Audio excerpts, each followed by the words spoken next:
Com a palavra, a senadora Ana Amélia. Muito obrigada, senhor presidente desta sessão, Aloysio Nunes Ferreira. Nossos telespectadores da TV Senado, ouvintes da Rádio Senado, servidores desta casa, nós estamos desde ontem, senador, aqui na sessão do Senado e com uma sintonia muito fina nos temas que abordamos ontem e hoje também. Eu gostaria até de cumprimentá-lo pelo chamamento ao nosso dever não cumprido, porque na política não há espaço vazio. Se você não assume as prerrogativas que tem, alguém acaba lhe atropelando. E nós fomos atropelados pelo Judiciário e pelo Executivo, porque não cumprimos o nosso dever. Na apreciação dos vetos, mais de 3.000 vetos, para que o Supremo tenha que se manifestar a respeito de uma prerrogativa que nós não cumprimos. E até não podemos nos queixar da judicialização política por conta disso. Da mesma forma, em relação ao Fundo de Participação dos Estados, embora, nesse particular, reconheça que o tema é extremamente polêmico e complexo. Assim como há decisões e processos no Supremo Tribunal Federal, no Poder Judiciário, que demoram décadas para serem julgados e apreciados pelos senhores ministros, não será, certamente, pela facilidade ou pela vontade deles em demorar de julgar. É porque eles são complexos e demandam muito tempo nessas avaliações e nesse julgamento. Da mesma forma, tratar do FPE, para nós aqui, eu do Rio Grande do Sul tenho interesses que são conflitantes com o seu Estado de São Paulo. E esta é a Casa da Federação. São 27 contra 27, como costuma repetir o meu querido líder Francisco Dornelles, que é um especialista nessa área. Então, é exatamente essa a dificuldade que temos, mas não ter apreciado os vetos, não há justificativa plausível para que nós tenhamos no Congresso Nacional aberto mão de uma prerrogativa nossa. Então, por isso que nós só recuperaremos o prestígio e a confiança, mas, sobretudo, a credibilidade, quando estivermos cumprindo com o nosso dever. Sobretudo num aspecto, senador Aloysio Nunes Ferreira, que Vossa Excelência abordou com muito didatismo. E eu me encantei com isso, porque penso que nós temos obrigação, quando pedimos mais fiscalização, melhor que o cidadão tem que ter consciência dessa civilidade, desta relação social, desta urbanidade, que, como disse o senhor, nos bons exemplos que todo mundo entende, não adianta tomar o chopp bastante e depois urinar na rua ou na cabeça do vizinho. Né? São atos de civilidade, o respeito a tudo que representa um ato dessa natureza. Então, nós temos que também cuidar aqui e zelar por uma questão que é recorrente e nós somos cobrados, a questão do combate à corrupção, que é uma questão crucial. E nós só vamos ter o respeito, não só quando fazemos boas leis como essa, e eu louvo porque Vossa Excelência citou o deputado Edinho Araújo, que eu conheci num voo que é da sua terra, do PMDB, e também o autor do projeto do rigor maior na lei seca, do Rio de Janeiro, que nós temos exatamente que buscar esse caminho de um controle rigoroso sobre a questão da corrupção, tanto quanto a questão da civilidade no trânsito, na questão do comportamento que temos na urbanidade ou na preservação do meio ambiente, para que um prefeito incauto e irresponsável venha a atrapalhar a hibernação das andorinhas ou a migração das andorinhas numa cidade como a sua. E hoje, de novo, também eu venho abordar sobre essa questão que Vossa Excelência citou aqui, da questão do trânsito. De fato, temos algumas, digamos, eu não diria alegrias, porque não dá para dizer que o número menor de mortes pode ser uma alegria para nós. O que nós estamos constatando é que, no final do Carnaval, eu, pelo menos, e Vossa Excelência mencionou rapidamente, o Rio Grande do Sul registrou o mais violento Carnaval dos últimos 10 anos.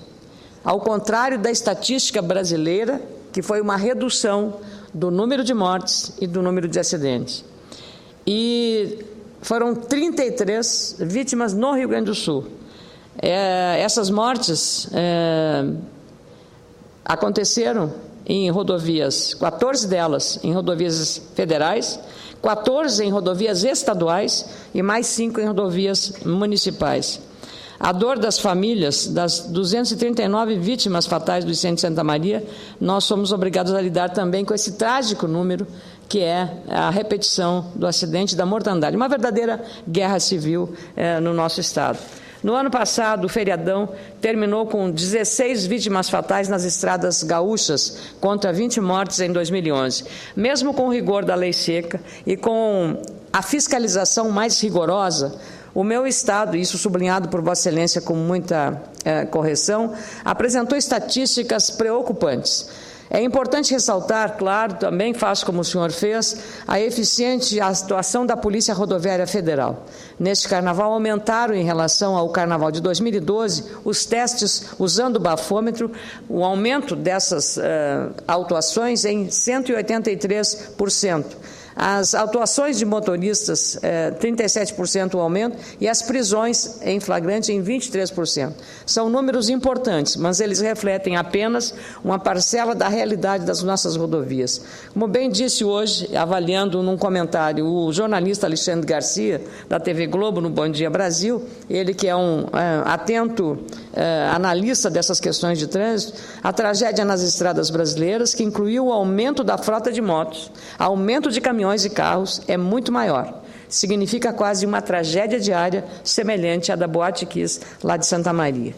Entre a meia-noite de sexta-feira, 8 de fevereiro, e a meia-noite de quarta-feira de cinzas, a Polícia Rodoviária Federal registrou 157 mortes e 1.793 feridos nas estradas brasileiras. Foram 3.149 acidentes. Não há dúvida de que o rigor da fiscalização e a lei seca, como Vossa Excelência destacou, ajudou a reduzir os números trágicos de mortes no trânsito. Uma queda de 18% no número de mortes, de 19% no total de feridos e de 10% no número de ocorrências. Mas as colisões frontais e a falta de atenção de muitos motoristas continuaram sendo algumas das principais causas das vítimas fatais deste carnaval de 2013.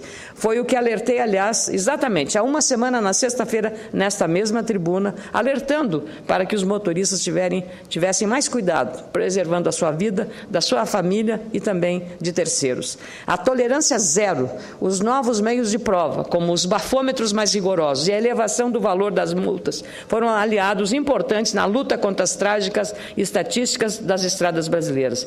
É a mão do Estado, é a mão do legislador, aí como Vossa Excelência muito bem destacou. Mas é preciso reforçar que o Estado, seja o governo municipal, o governo estadual ou o governo federal, também tem responsabilidades para evitar novas vítimas no trânsito. Especialista em direito no trânsito, Sérgio Luiz Perotto, do meu Estado, fez uma avaliação importante sobre as causas das tragédias nas rodovias nacionais.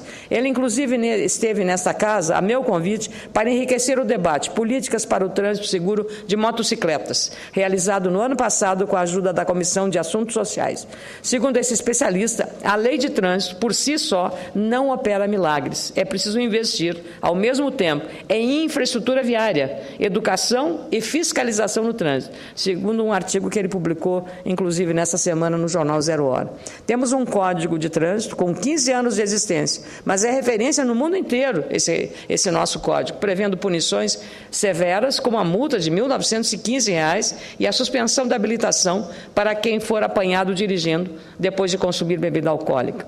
Apesar do rigor, o Código não é cumprido. Boa parte das penalidades sequer é aplicada por falta de estrutura dos órgãos de trânsito. Aí vem mais reforço à Polícia Rodoviária Federal e aos órgãos, aos DETRANs dos estados para dar celeridade aos processos, porque senão acabamos estimulando a impunidade, senador Aloysio Nunes Ferreira. E as penas restritivas ao direito de dirigir muitas vezes deixam de ser aplicadas devido à prescrição desses processos. Além disso, os DETRANs estimam que cerca de 40% dos veículos em circulação estão em situação irregular. 40% dos veículos. São veículos não licenciados e condutores sem habilitação. Imagine o risco que isso representa para as pessoas que estão cumprindo a lei. O sistema falho cria uma situação de clandestinidade. Os maus condutores não veem motivos para respeitar as normas de trânsito, apostando na burocracia do Estado. Os bons motoristas acabam, às vezes, contagiados pelos maus exemplos, como falta espaço para ciclovias e passeios de pedestres e transporte público de qualidade, as pessoas acabam evitando outras alternativas de locomoção, sobrecarregando cada vez mais as vias públicas. É o caso do aumento das motocicletas. Para citar um exemplo que ilustra bem a inoperância do Estado, por causa de um buraco enorme, que eu vi, senadora Luísa Nunes Ferreira, na Estrada Parque Península Norte, que sai lá do Lago Norte, no sentido para o Paranoá, Varjão, aqui em Brasília, capital da República. Abriu não foi um buraco, uma cratera no centro da rodovia central do Varjão. Todo mundo que conhece ali sabe o que é, na direção do Paranoá. Era tão grande que eu vi 6 carros no acostamento, uns com pneus furados e outros com a suspensão quebrada, que o guincho teve que buscar. Qual foi a solução? Em vez de imediatamente a autoridade ir lá tapar o buraco para evitar riscos, ainda felizmente não houve vítimas fatais, mas evidentemente não é esperado no meio de uma avenida central um buraco daquele tamanho. Um bueiro abriu ali naquele. Aí uma viatura da Polícia Militar do Distrito Federal parou no meio com um policial militar que deveria estar trabalhando para a segurança pública, parou ali para que não houvesse mais riscos de... 48 horas depois, aquele buraco foi tapado. 48 horas depois, senadora Luísa Nunes Ferreira. Então, são essas e outras ocorrências que levam à descrença exatamente na demora do poder público na capital. Agora, se na capital da República acontece isso, imagine no resto. O meu estado, Vossa Excelência fez uma referência, o meu estado tem mais de 100 municípios, cuja sede do município não tem acesso asfáltico. A sede do município. Isso nós estamos no século XXI, senador. E eu agora, no recesso, tive o privilégio de, junto com um casal de amigos, percorrer quase 7.000 quilômetros de rodovia saindo do Acre e chegando a São Borja, lá no Rio Grande do Sul, passando pelo Peru, praticamente todo, pela Bolívia, pelo norte do Chile e pelo norte da Argentina. Senador Aloysio Nunes Ferreira, eu vejo que o discurso ideológico radical do Evo Morales é só da boca para fora. Empresas brasileiras estão fazendo duplicação de rodovias na Bolívia, de excelente qualidade, financiadas pelo BNDES. Ótimo que seja assim. Então, o setor privado está fazendo as rodovias lá na Bolívia. Da mesma forma, no Peru, que é o estado mais liberal em relação a essas concessões. Nenhum acidente vimos ao longo da estrada. E estradas muito perigosas, porque são estradas que, pelos Andes, pelos 4.950 metros de altitude, é muito alta e é uma situação complicada. Nenhum acidente. Estradas da maior segurança, mesmo aquelas onde há o desmoronamento de pedras das montanhas dos Andes, ali há sinalização, há avisos quando você está chegando próximo daqueles locais. E onde escorre a água das montanhas da neve derretida, há também uma superfície própria para não haver a aquaplanagem do veículo, que são pedras que trepidam o veículo, então não há nenhum risco.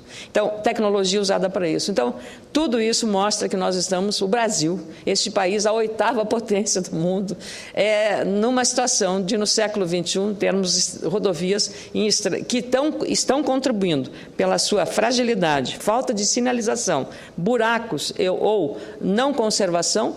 E ontem o senador Pedro Taques aqui fez um relato dramático. À noite, no Jornal Nacional, tudo que o senador Pedro Taques falou estava visível com imagens estarrecedoras, senador Aloysio Nunes Ferreira. Eu fiquei pasma de ver o Estado. Como é que vai haver condição de você escoar a produção no Estado? Era barro puro, caminhões atolados, caminhões que não perderam até a condição de trafegabilidade. E eu fiquei com pena dos motoristas e das pessoas que operam ali, pessoas que não tinham, até com risco de vida, porque não tinham, um dos motoristas teve um problema cardíaco, até chegar ao socorro, teve um problema seríssimo de saúde. Então, veja que nós temos que as administrações públicas precisam ter um cuidado muito maior em relação a isso. Precisamos repensar esse quadro de inoperância do Estado, incluindo seus mecanismos repressores, especialmente na área do trânsito, pois as mortes continuam acontecendo em escala crescente, e melhorar, claro, as condições das rodovias. Como citei na semana passada, no Carnaval de 2012, 192 pessoas morreram nas rodovias brasileiras. Foram quase 3.499 acidentes, com 2.207 feridos em apenas 5 dias. São números tão trágicos e alarmantes como aquela que aconteceu lá no meu estado, em Santa Maria. Dados da própria Polícia Rodoviária Federal apontam as 9 rodovias mais perigosas e com os maiores históricos de acidentes durante os períodos de carnaval. São as BR-101, 222, 116, 376, 040, 381, 050, 153 e 290. Os trechos com maior histórico de acidentes estão nos seguintes estados: Rio de Janeiro, Ceará, Santa Catarina e Paraná. Seu estado está fora, como bem Vossa Excelência ressaltou aqui quando falou. Segundo, esse é um estudo feito pelo Instituto de Pesquisa Econômica Aplicada, o IPEA, feito em parceria com a Polícia Rodoviária Federal. Os quilômetros 20 e 30 da BR-290, no Rio Grande do Sul, próximo a Santo Antônio da Patrulha, no litoral norte do meu estado, município que fica a 80 quilômetros de Porto Alegre, ainda representam, segundo esse estudo, os maiores riscos de acidentes. Por isso, além de sugestões convencionais, como manter uma distância segura do veículo que vai à frente e evitar ultrapassagem em faixa contínua, pontes e curvas, é preciso também maior participação do Estado na melhoria da sinalização e na qualidade das rodovias, com acostamento e também com refúgios e, claro, informações claras aos motoristas. A indústria automobilística, senador Aloysio Nunes Ferreira, a indústria automobilística, que ainda não aceitou um convite feito pela Comissão de Assuntos Econômicos para vir aqui dizer por que os veículos no Brasil são tão caros comparativamente no mundo, e tudo isso, poluentes, tudo isso, devia vir aqui e deveria se envolver no debate sobre segurança dos veículos, porque em muitos casos decorre exatamente de problemas mecânicos dos automóveis. Nós estamos ainda defasados em matéria de segurança, com estudos feitos por institutos europeus há, no mínimo, 20 anos. E isso não é aceitável ao preço que o consumidor brasileiro paga pelos veículos no Brasil. Por fim, senador Aloysio Nunes Ferreira, neste ano eu reapresentei um projeto do ex-deputado Fernando Gabeira, seu amigo, que está tramitando na Comissão de Constituição e Justiça para facilitar o acesso à carteira de habilitação para os motoristas daltônicos, pessoas com dificuldade para identificar as cores. A ideia vinda já daquele projeto é que o formato dos semáforos seja alterado de acordo com o foco luminoso, quadrado para a luz vermelha, triangular para amarela e circular para verde. Com uma simples etiqueta, o adesivo, é possível implementar essa melhoria, que pode aumentar a segurança e a qualidade no trânsito para 15 milhões de brasileiros que são daltônicos, 8% dos brasileiros, o equivalente à cidade de São Paulo e região metropolitana paulista. Eu penso que com isso resgato aí um direito humano de uma pessoa que tem essa não deficiência visual, ele apenas troca as cores. Então, seria a forma de adaptar o sinal para a compreensão das pessoas daltônicas. Portanto, segurança no trânsito passa por uma conjunção de fatores. A lei precisa continuar sendo muito rigorosa e acessível a todos, sem discriminação.